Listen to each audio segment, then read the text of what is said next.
Comment décrocher sa première expérience professionnelle pertinente au Canada?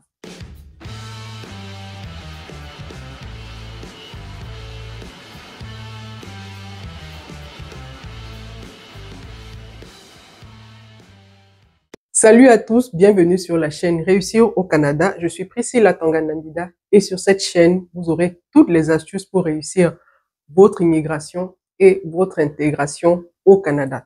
Dans la vidéo d'aujourd'hui, je vais partager avec vous les astuces pour aller décrocher votre première expérience professionnelle pertinente au Canada.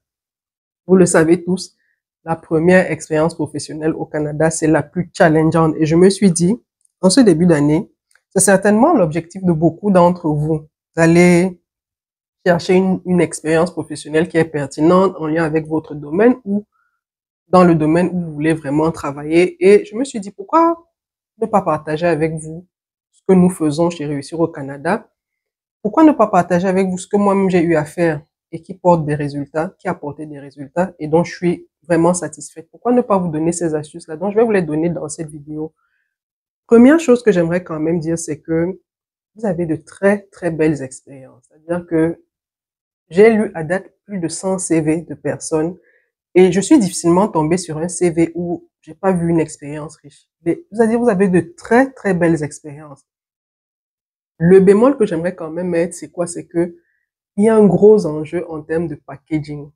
C'est-à-dire que beaucoup n'ont pas encore intégré que trouver du travail en Amérique du Nord et au Canada notamment, c'est une véritable opération marketing. C'est une véritable opération de branding. Vous vous vendez en quelque sorte, c'est-à-dire que faudrait donner envie aux recruteurs de vouloir poursuivre l'entretien avec vous.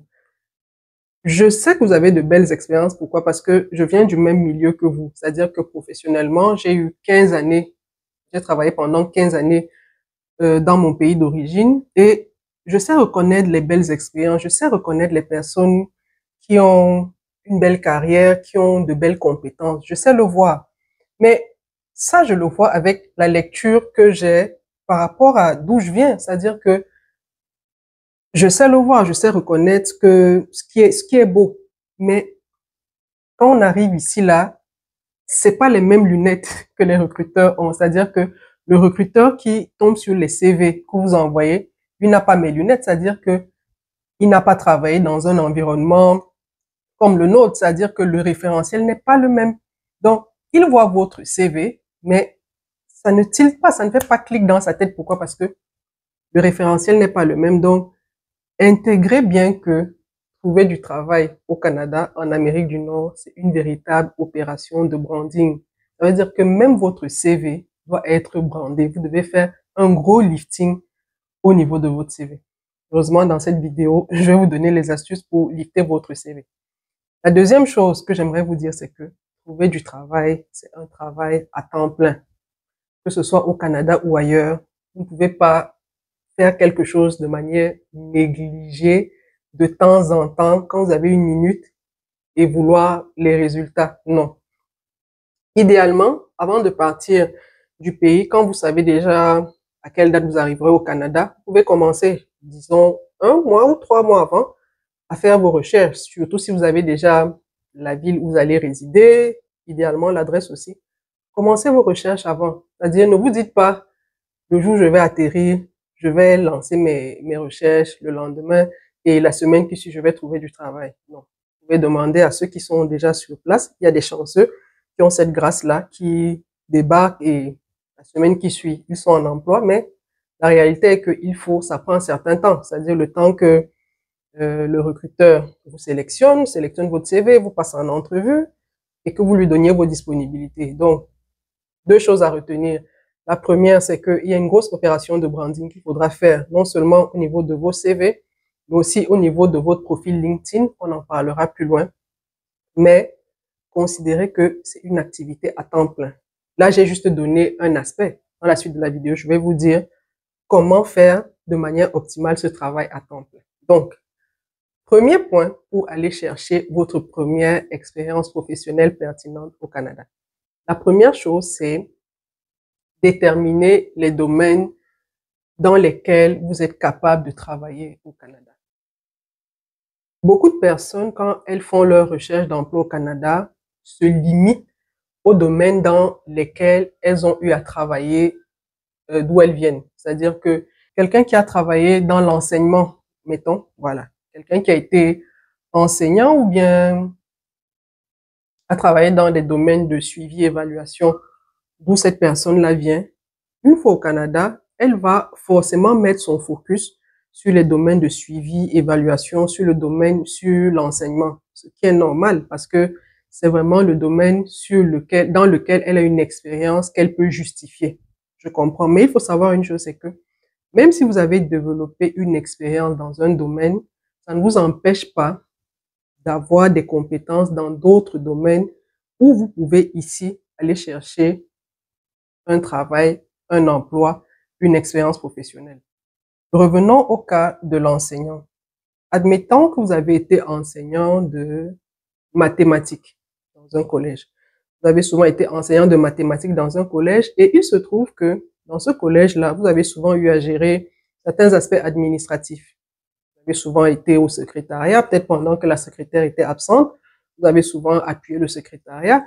Du coup, ça fait que en tant qu'enseignante de mathématiques ou enseignant de mathématiques, vous savez quand même quelles sont les règles administratives. Vous savez gérer un ensemble d'aspects administratifs. Vous savez utiliser les outils administratifs. Donc, quand vous arriverez au Canada, à côté de votre expérience, de ce que vous allez aller chercher comme emploi, comme professeur de mathématiques, là, il faudra valider ce que ça prend d'être professeur en mathématiques au Canada. Vous pouvez également aller chercher un emploi dans le domaine administratif. Ce que je dis est caricatural, mais je sais que vous faites tourner le cerveau pour comprendre. Donc, vous ne vous limiterez pas juste à aller chercher un emploi d'enseignant de mathématiques, mais vous rechercherez aussi un emploi dans tous les domaines de compétences que vous avez eu à développer, à toucher. Et c'est pas forcément sur le plan professionnel uniquement. Vous avez eu une vie associative, vous avez eu plein de choses, des groupes de travail auxquels vous avez assisté. Tout ce que vous avez su faire dans ces groupes de travail-là, c'est de l'expérience. Vous, peut-être vous ne vous en rendez pas compte, mais c'est de l'expérience que vous pouvez faire valoir ici.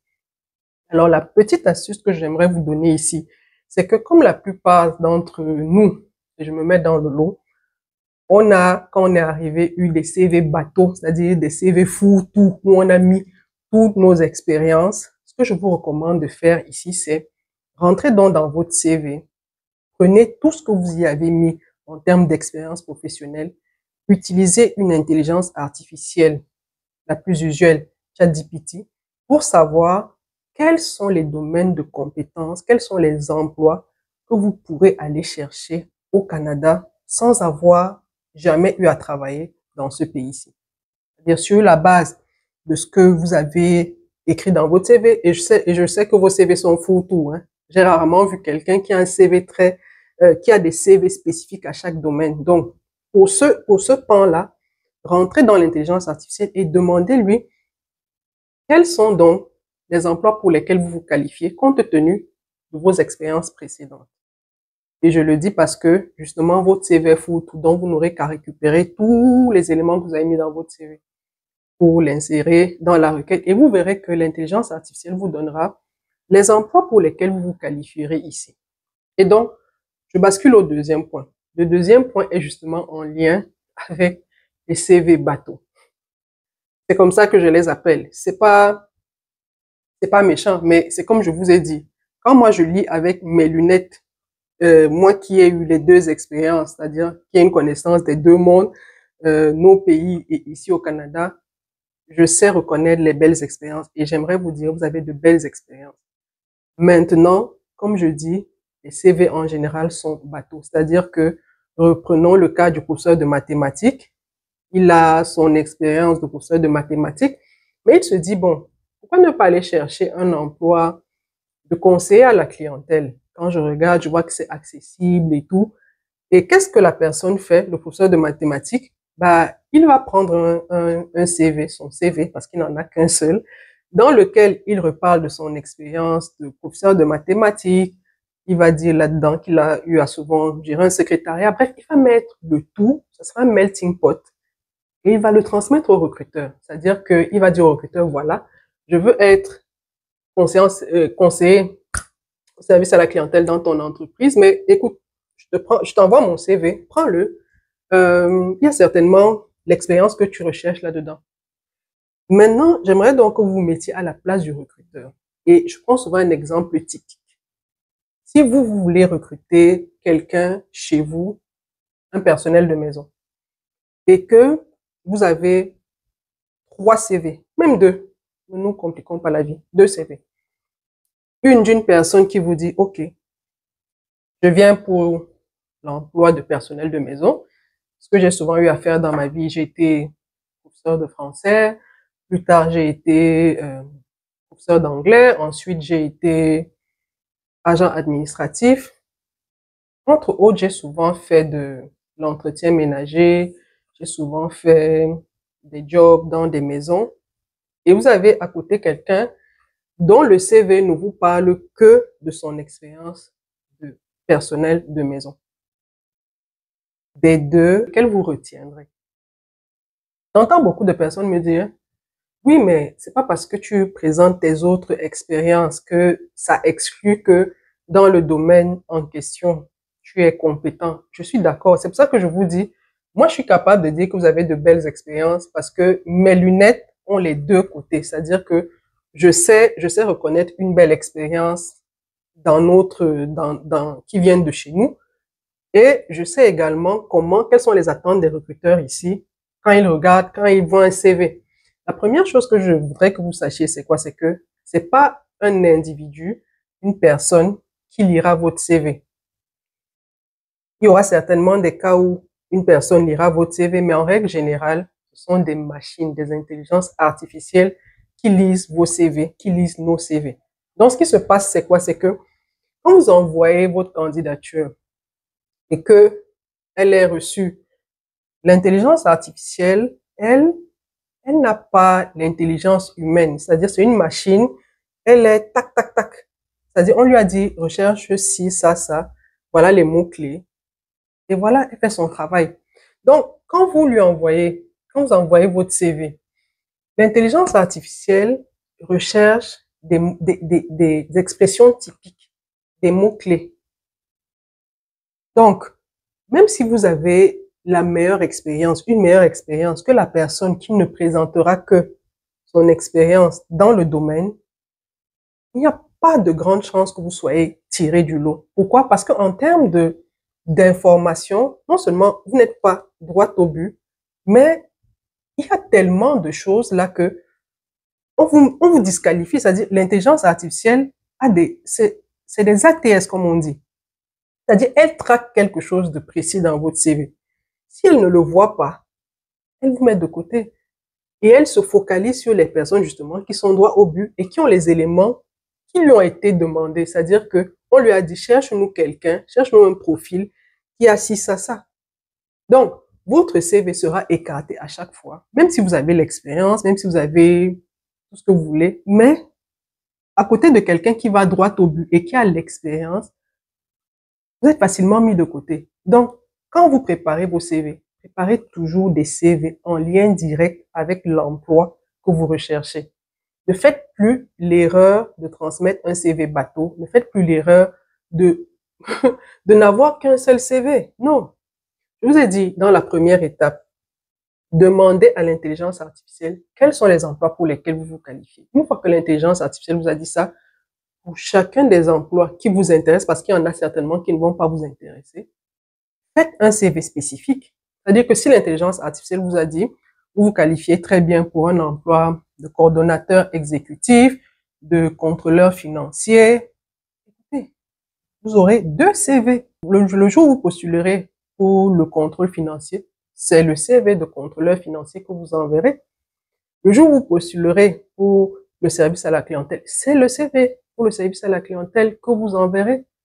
Mais vous ne pouvez pas mettre toutes vos expériences dans un seul CV et dire au recruteur, bon, écoute, c'est ton travail, c'est toi qui recherches quelqu'un, fais ton choix. Non, non. Je vous ai dit, c'est une question, c'est du branding. Maintenant, l'autre chose que j'aimerais vous dire, c'est que dans ce branding-là, il faut encore être plus fort que la concurrence. C'est-à-dire, comment est-ce que vous présentez vos expériences? Moi, les CV que je vois usuellement, c'est des personnes qui listent les tâches, les activités qu'elles ont eu à faire, s'il vous plaît. Mettez-vous toujours au-dessus de la concurrence. C'est-à-dire que si le niveau est là, mettez-vous là. C'est-à-dire que mettez-vous vraiment au-dessus de la concurrence. Tout le monde aura la faiblesse de lister les tâches, les activités. Mais vous, mettez-vous un cran au-dessus et présentez vos réalisations en termes de performance. C'est-à-dire que idéalement, dites ce que vous avez eu à faire, donnez la valeur ajoutée de ce que vous avez eu à faire et mettez-y un pourcentage. Si vous êtes un contrôleur financier, vous devez pouvoir être capable de dire au recruteur, dans les expériences précédentes que j'ai eues, j'ai réussi à réduire le budget de 5, 10, 15, 20, 25%. Vous voyez, ça fait que, à compétence égale, c'est-à-dire que si on a un candidat là, qui a le même profil que vous, et vous êtes là, ben écoutez, on voit que vous résolvez un problème de manière, c'est-à-dire littéralement, vous résolvez un problème. Ça veut dire que vous pouvez nous permettre de réduire déjà les dépenses. Mais si celui-ci a juste listé les tâches, on dit, OK, donc lui, il va venir faire le classique, mais lui, il résout un problème. C'est quelqu'un qui vient comme un solutionneur de problèmes. Et là, vous avez gagné un point. Donc, présentez toujours vos réalisations en termes de performance.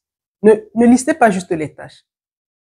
Allez plus loin. Je vous ai dit, c'est une opération marketing, c'est du branding. Vous vous vendez.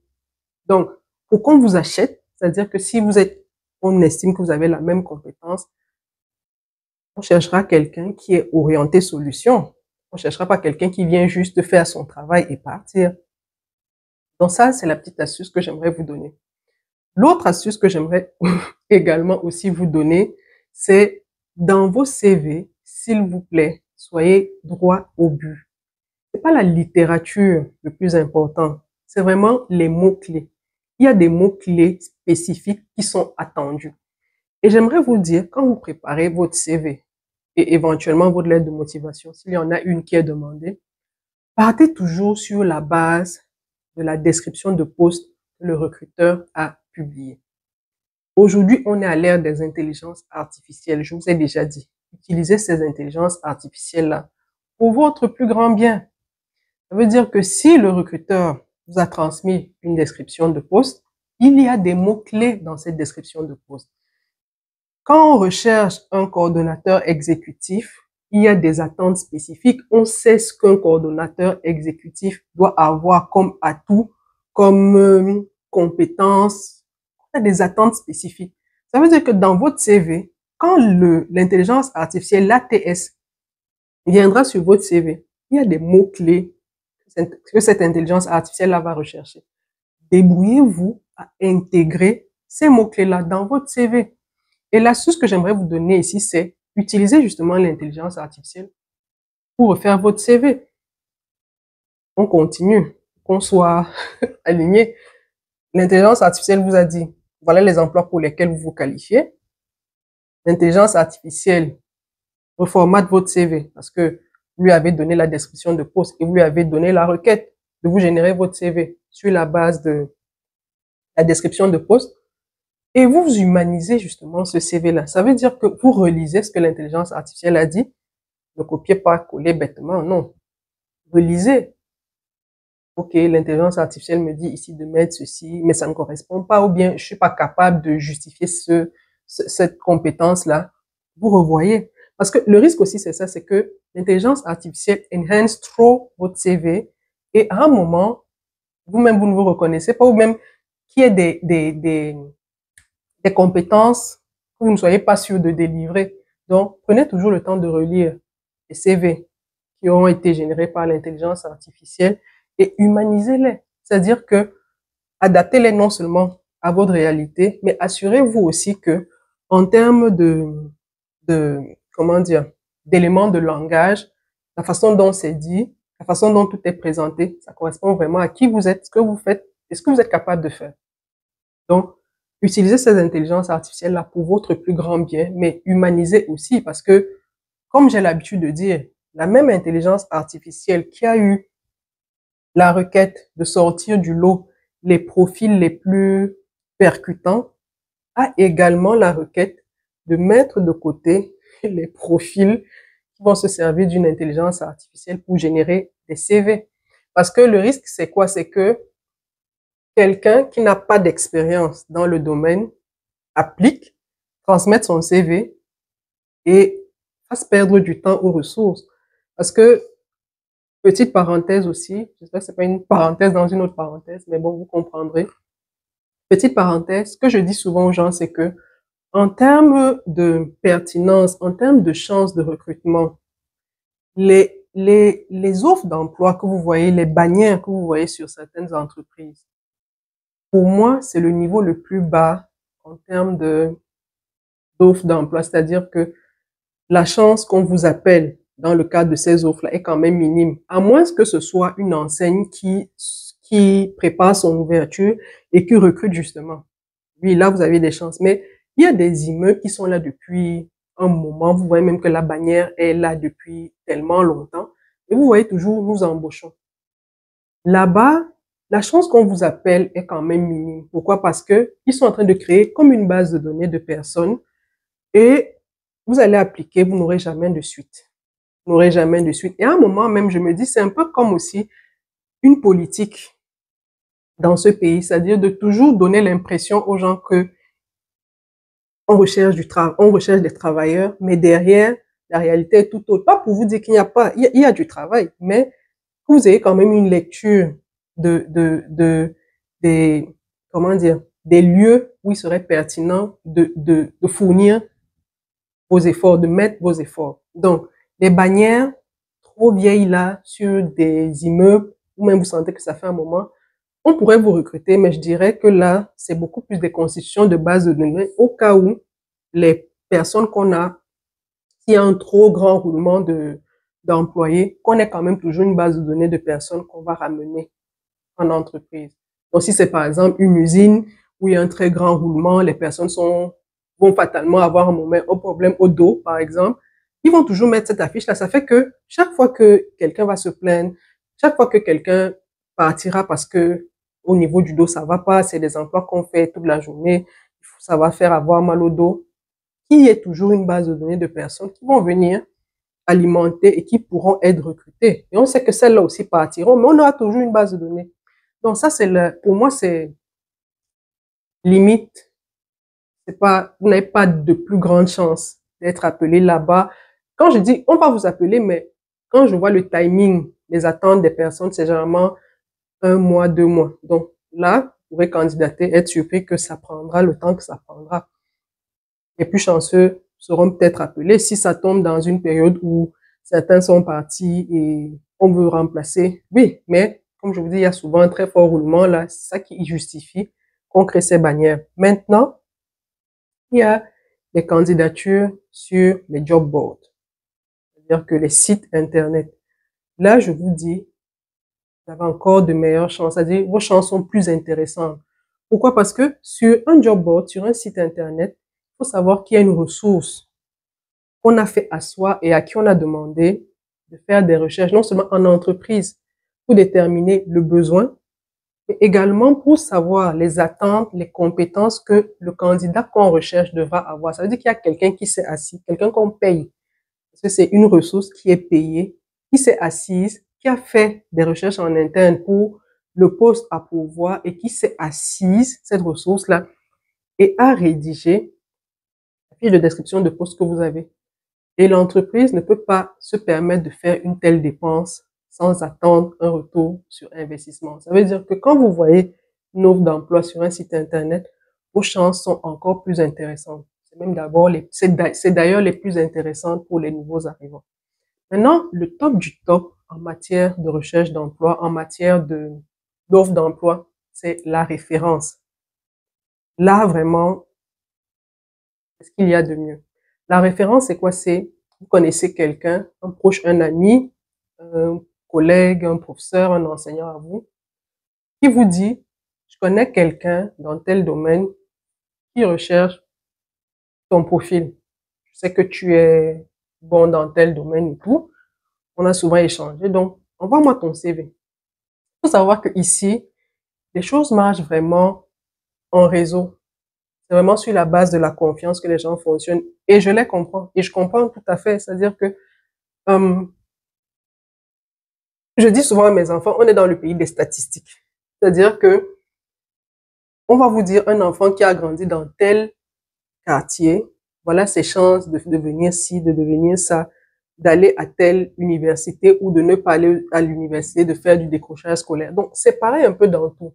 C'est-à-dire que on fonctionne un peu sur la base de dis-moi qui tu es, ou bien dis-moi qui s'assemble se ressemble, voilà.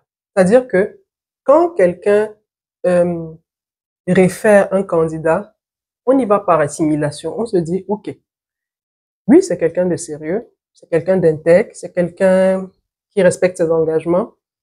Si il marche avec des personnes qu'on ne connaît pas, on fait juste un parallèle, on se dit, si lui, il est intègre, s'il respecte ses engagements, s'il travaille, il respecte l'environnement de travail et tout.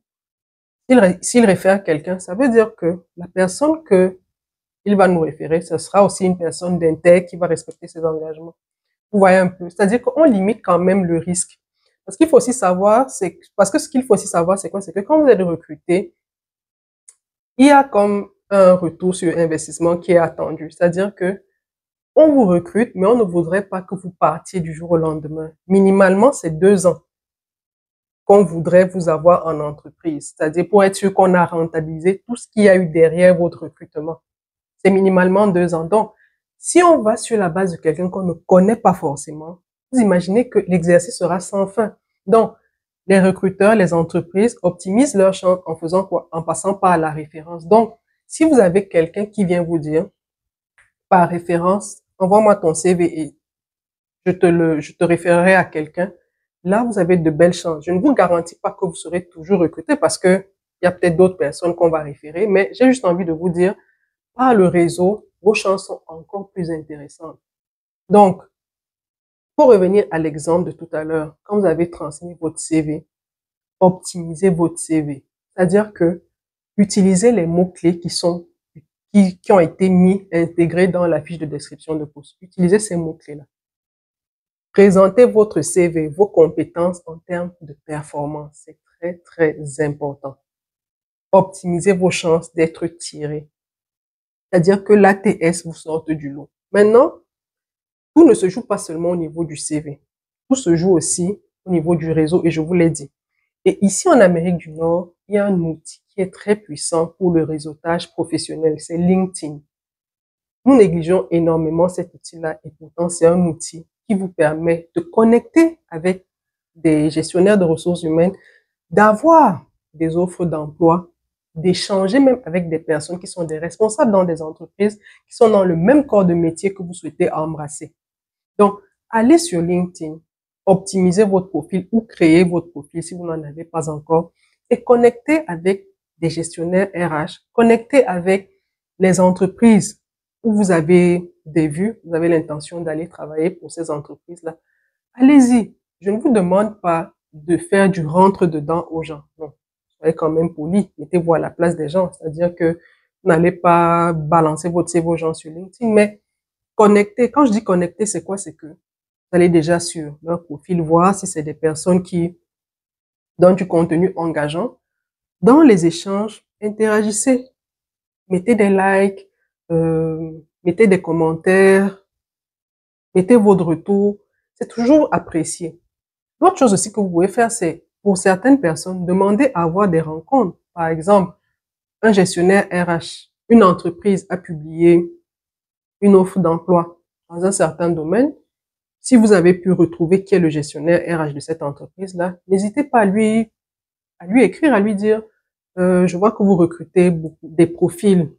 C'est peut-être pas le mien, mais est-ce que vous aurez 5 minutes ou un moment à m'accorder autour d'un café? Ici, c'est culturel. Ça ne dérange pas les gens. S'ils ont du temps, ils vous le diront. S'ils n'ont pas du temps, ils vous le laisseront aussi savoir. Et c'est pas sûr que On vous dira toujours oui, mais tentez au moins votre chance. Et autour de ce café-là, c'est un gestionnaire RH. Vous allez lui demander comment ça se passe, je viens d'arriver, je connais pas encore comment ça marche, comment vous pensez que je peux lifter mon CV pour optimiser mes chances d'aller décrocher ma première expérience professionnelle pertinente.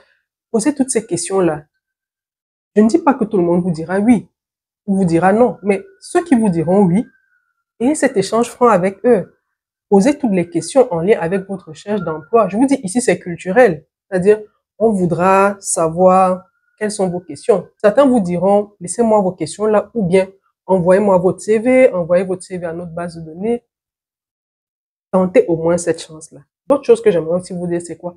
Participez aux événements de réseautage. Il y a énormément d'événements qui sont organisés dans votre ville, dans votre province, dépendamment de jusqu'où vous êtes prêt à aller. Allez sur Eventbrite. Tapez les recherches en lien avec votre domaine. Où est-ce que vous voulez travailler? Est-ce que vous avez déjà identifié les entreprises qui sont dans ce domaine-là? Est-ce que ces entreprises-là organisent des événements? Est-ce qu'il y a des événements où les employeurs de ces entreprises-là se retrouvent? Allez-y. Allez-y. Apprenez à pitcher. C'est-à-dire que si on vous donne 30 secondes pour vous présenter, qu'est-ce que vous direz en 30 secondes? Vous direz que vous êtes capable de faire quoi? Est-ce que vous allez réfléchir à ce moment-là? C'est-à-dire, il faut avoir de très, très bons réflexes. Vous devez pouvoir être capable de pitcher, vous devez pouvoir être capable de dire, bonjour, je suis tel, j'accompagne les cadres et dirigeants à faire ci, ça. J'accompagne les cadres et dirigeants à optimiser leur processus RH, j'accompagne les cadres et dirigeants à optimiser leur processus budgétaire. Bref, vous devez pouvoir être capable de dire en 30 secondes ce que vous faites sans que la personne ne se demande, mais qu'est-ce qu'il vient de me dire? Ouais, c'est-à-dire, ça doit être une réponse de 30 secondes. Parce que quand vous participez à ces événements-là, vous n'y allez pas juste pour être émerveillé, pour faire des photos jolies pour Instagram. Non, vous y allez pour créer des contacts, des liens. Il y a des personnes qui vous remettront leur carte quand vous avez fini, c'est-à-dire au terme de l'événement, quand vous avez été à ces événements-là. La première chose, quand vous rentrez, vous faites un courriel. Ici, le courriel, c'est, écoutez, c'est même plus que le téléphone, c'est-à-dire que le numéro de téléphone. Pour rentrer, vous faites un courriel à la personne. Bonjour, je suis tel, nous nous sommes vus à tel événement, etc. Vous lui dites ce que vous avez à lui dire, si c'est en lien avec votre recherche d'emploi ou une autre opportunité. Donc, quand vous assistez à ces événements-là, soyez intentionnel et un objectif. N'allez pas juste pour voir comment c'est, comment sont les gens, je vais faire une photo. Non. Allez-y de manière intentionnelle. Donc, ça, on a parlé du CV et on a parlé du réseautage. On a également parlé du profil LinkedIn. Ne négligez pas ces aspects-là, s'il vous plaît. Sur LinkedIn, vous avez énormément de chances de trouver un emploi. Vous avez énormément de chances de connecter avec des gestionnaires RH. À présent que vous avez optimisé votre CV et que vous êtes actif sur le plan du réseautage, la deuxième chose à faire, c'est de considérer que votre travail de recherche d'emploi, c'est un travail à temps plein. Donc, la première chose, après tout ce qu'on s'est dit, la première chose à faire par la suite, c'est déjà d'être présent sur tous les job boards. Vous allez voir dans la description de la vidéo, il y a un lien vers tous les job boards que nous avons recensés chez Réussir au Canada et sur lesquels vous devez être présent pour décrocher votre première expérience professionnelle pertinente. Soyez présent sur tous ces job boards-là. Aucun de ces job boards-là n'est à négliger. Créez votre profil. C'est assez intuitif comme outil. Créez votre profil sur ces job boards-là. Et ensuite, assignez-vous un objectif de candidature. Ne vous dites pas, OK, bon, écoute, je vais postuler. Quand j'ai envie, non. Quand j'ai la force, non. Non, c'est pas quand vous avez envie que vous postulez. C'est pas quand vous avez la force que vous postulez. Vous postulez suivant les objectifs que vous vous êtes fixés. Si vous avez dit chaque jour, j'envoie 10 candidatures, envoyez vos 10 candidatures chaque jour. Si vous avez dit chaque jour, j'en envoie 5, 5 jours, assignez-vous cette discipline-là d'envoyer 5 candidatures chaque jour. Fatalement, il y a un recruteur qui va chercher à discuter avec vous. Et ne vous limitez pas au fait que après l'entrevue, par exemple, il n'y a pas eu de suite.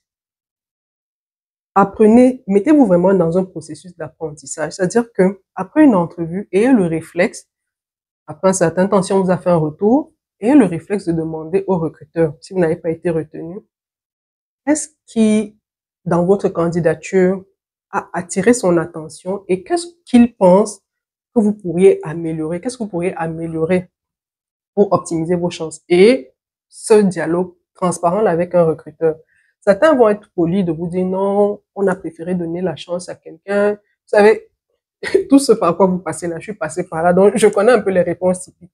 Mais creusez toujours, parce que c'est vraiment le retour d'un autre recruteur qui va vous permettre de vous améliorer pour un prochain. Donc, ayez toujours le réflexe d'avoir ce dialogue transparent avec un recruteur, de lui demander qu'est-ce que vous pensez que j'aurais dû faire mieux? Qu'est-ce que vous pensez que j'aurais dû améliorer? Est-ce que c'est pendant l'entrevue? Et ce dialogue transparent-là. Et ces retours-là, mettez-les en œuvre dans vos prochaines candidatures. Ça fait que à chaque fois, vos candidatures augmentent en qualité. Donc, finalement, il y aura un recruteur qui va être intéressé par la manière dont vous avez présenté, parce que c'est justement une expérience que vous êtes en train d'accumuler. Vous n'avez jamais travaillé en Amérique du Nord, vous n'avez jamais été dans le monde professionnel en Amérique du Nord, donc vous êtes vraiment en train de faire vos pas. Donnez-vous la chance de comprendre comment ça marche. Donnez-vous la chance d'essayer, de vous améliorer. Ne soyez pas trop dur avec vous-même. Je comprends que les attentes sont grandes. Je comprends que c'est assez stressant d'entendre que ah mais l'autre a déjà trouvé un emploi. Je comprends. Mais s'il vous plaît, allez-y à votre rythme et donnez-vous la chance, comme je dis, d'apprendre, de comprendre comment ça marche. L'autre chose que j'aimerais aussi dire ici, c'est quoi? C'est que peut-être pendant que vous allez chercher votre première expérience professionnelle pertinente, vous allez certainement aller vers des jobs que je qualifie d'alimentaires. Mais j'ai envie de vous dire, ne vous complaisez pas trop longtemps dans les jobs alimentaires. Ne vous y complaisez pas trop, surtout si vous n'avez pas de charge, parce que c'est ça le risque, c'est que quand vous trouvez un job alimentaire, vous vous y complaisez, vous vous dites, j'ai déjà trouvé le travail, non, pourquoi je vais encore me mettre de la pression, non? Gardez toujours en tête l'objectif pour lequel vous êtes venu. Si votre objectif en arrivant dans ce pays, c'était d'aller faire telle étude, de faire telle chose, gardez cet objectif-là en tête. Que le fait qu'on vous paye chaque 2 semaines ou que vous touchiez du dollar canadien ne vous dérive pas, ne vous distrait pas de votre objectif. Gardez-le vraiment en face de vous. Gardez cet objectif-là en face de vous. Soyez vraiment tenace avec cet objectif-là. Dites-vous, cet emploi alimentaire que je vais chercher, c'est juste un emploi passager, mais moi, voilà ce que je vise. Gardez votre rêve présent. C'est très douloureux de voir quelqu'un abandonner ses rêves et après, 10 ans plus tard, se dire, mais mince, pourquoi? Et d'ailleurs, même, c'est pas viable. Vous voyez, ce que vous touchez dans un emploi alimentaire, c'est pas viable. Surtout si vous, à un moment vous cumulez, regardez comment ça vous épuise. Visez haut, les gars, visez haut, les amis. Visez haut. C'est-à-dire, vaut mieux vous mettre dans une situation difficile, c'est-à-dire que challengeante, pendant les 2, 3, 4 prochaines années, pour que vos 10 prochaines années soient vraiment lumineuses, que de vivre là maintenant, ne pas vous mettre de pression, rentrer, vous n'avez rien à faire à pas zapper sur Netflix, et que ce soit vos 10 années prochaines qui soient pénibles. Faites cet exercice difficile-là quand vous arrivez. C'est-à-dire, faites le plus difficile quand vous êtes arrivé. Parce que quand vous arrivez, vous êtes jeune, vous êtes plein de force, vous êtes plein de vigueur et tout. Mais quand le temps passe, le corps aussi s'épuise. Ce que vous pouviez faire à 20 ans, vous ne pourriez plus le faire à 45, 50 ans. Vos capacités cognitives même, elles s'amenuisent avec le temps. Donc, s'il y a nécessité pour vous de retourner aux études, allez-y. S'il y a nécessité pour vous d'aller faire une formation, faites-la quand vous en avez encore la force. Donc, les jobs alimentaires, je comprends que pour d'autres, ça sera comme un bol d'air frais. N'oubliez pas, s'il vous plaît, pourquoi vous êtes là. N'oubliez pas, s'il vous plaît, ce que vous recherchez réellement. Gardez votre objectif en tête, comme je l'ai dit. Donc, les recruteurs vous font des retours, il y en a qui vont vous appeler. Ce qui va se passer pendant l'entrevue. Pendant l'entrevue, vraiment, j'ai envie de vous dire, donnez tout. L'entrevue, je la vois souvent comme une dictée préparée. C'est-à-dire qu'on vous a déjà donné le texte. Ce qu'on vous demande, c'est juste de répondre aux questions. Pour préparer l'entrevue, même chose que pour préparer votre CV. Vous allez sur une intelligence artificielle, vous rentrez la description de poste et vous demandez à l'intelligence artificielle de vous générer des questions typiques qui vont être posées pendant cette entrevue-là. Et ce que vous pouvez faire, c'est réviser. C'est-à-dire, prenez ces questions-là. Si vous avez quelqu'un à la maison qui peut vous repasser ces questions-là, que la personne fasse comme une simulation d'entrevue, ou même vous pouvez le faire seul, vous enregistrer, lancer une vidéo et vous répondez à ces questions-là. On a énormément d'astuces chez Réussir au Canada, comment réussir ces entrevues de manière optimale. Donc, faites tourner votre cerveau.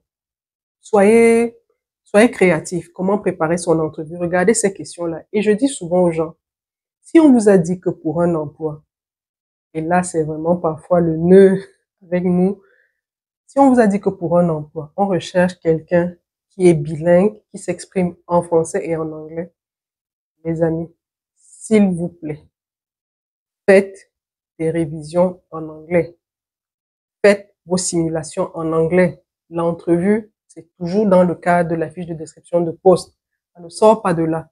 Si on vous a dit qu'on recherche un candidat en anglais, fatalement, on va vous poser une question en anglais.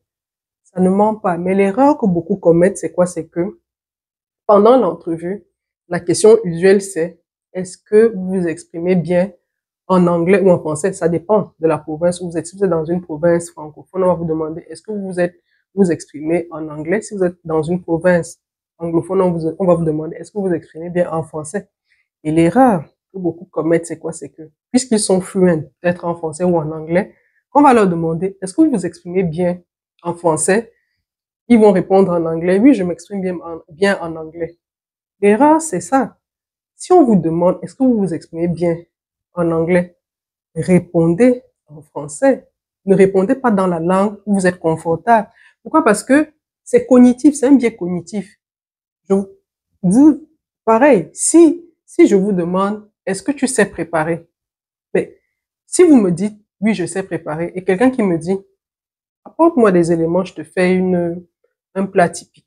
Mais moi, je vais vite croire la personne qui me dit, apporte-moi les éléments, je te fais un plat typique. Donc, pareil, quand quelqu'un vous demande, est-ce que vous vous exprimez bien en anglais? Répondez-lui en anglais. Parce que si vous lui répondez en français, cognitivement, il crée un biais dans son esprit et se dit, est-ce qu'il parle vraiment anglais? Et ce qu'il va faire, c'est que pour confirmer ce que vous dites, il va commencer à vous poser des questions en anglais. Ça veut dire que l'entrevue qui se serait juste limitée à une ou deux petites questions en anglais, ça va aller beaucoup plus loin. Et là, vous allez transférer. Pourquoi? Parce que c'est des questions sur lesquelles il faudra encore réfléchir, auxquelles vous n'étiez pas préparé. Donc, et ces astuces-là. L'autre astuce aussi que je vous donnerai, c'est quoi? C'est que quand vous candidatez, on vous a dit qu'on recherche une personne qui est bilingue, vous voyez, soit un CV en français et la lettre de motivation en anglais, ou l'inverse, c'est-à-dire la lettre de motivation en français, le CV en anglais. Soyez vraiment smart. Soyez smart dans vos candidatures. Et j'aimerais revenir aussi sur les emplois qui sont accessibles sans demander une très grosse expérience. Il y a énormément d'emplois qui sont accessibles et pour lesquels vous n'avez pas besoin d'une grosse expérience. Il y a des emplois de réceptionniste, il y a les emplois au service à la clientèle, il y a les emplois d'adjoint administratif. Et vous notez bien que je suis vraiment dans le domaine administratif. Il y a les emplois de réceptionniste, de secrétaire, il y a les emplois de secrétaire réceptionniste parce que parfois on cumule ces emplois-là en un. Donc, si vous êtes confortable sur le plan administratif, voilà des emplois que vous pourrez aller chercher. Je dis toujours aux gens, si vous recherchez un emploi dans le domaine administratif, s'il vous plaît, soyez sûr de maîtriser la suite Microsoft 365. Les outils Microsoft 365, je vous parle de Teams, je vous parle de Outlook, je vous parle de tout ce qui rentre dans Microsoft 365 parce que c'est vraiment l'environnement de travail de la plupart des entreprises. Donc, l'employeur qui vous recrute va certainement vous former sur certains éléments.